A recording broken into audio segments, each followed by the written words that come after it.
Hello and welcome to Brandy's Poetry Corner, reading some favourite poems of the sea from this rather splendid book, edited by Howard Watson. It's got lots of lovely pictures in it. This poem is called Silberhorn, slightly odd name, but it's the name of a ship. And, it is a dangerous thing to go to sea, and most mariners, certainly back in the day, were quite superstitious people for that reason. But this is you're probably supposed to read this in some kind of an accent, perhaps. It does mention Newcastle.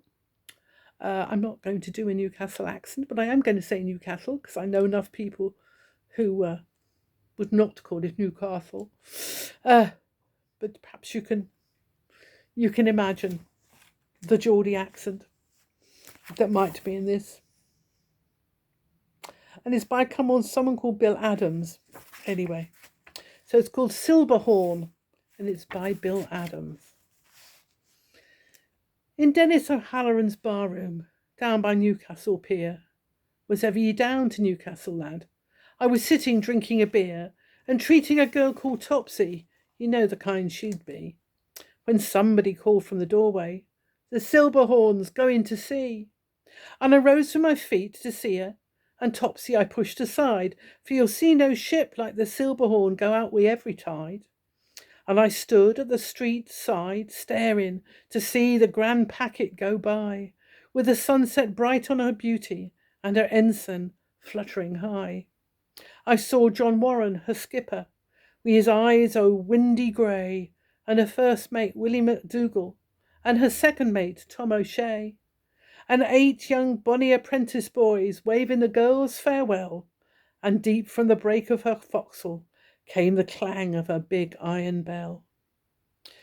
As her bell broke out, while she passed me, a something gripped my breast. As slow from her pier she glided, with the evening still as death.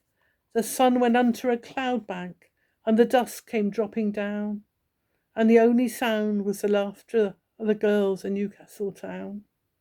They lowered the grand ship's ensign, and she slipped away to the night, till all I could see in the darkness was the gleam of her binnacle light. As the girls turned back to the bar-room, clear over the steam there came a long, high, echoing sing-song of her chanty-men's refrain. "Goodbye, fare you well," I heard it, wi' a cheer and an ordered loud, as a lone star winked in the darkness from the rim of a drifting cloud. And I called to Dennis O'Halloran to bring me a bottle of beer, and I drank in the bar-room doorway to the ship gone out from her pier. O'Halloran's rang wi' laughter, but chilly there came o'er me a feel like the feel of the midnight when there's drifting ice on the sea. And the fiddler started fiddling, and Topsy tossed her head.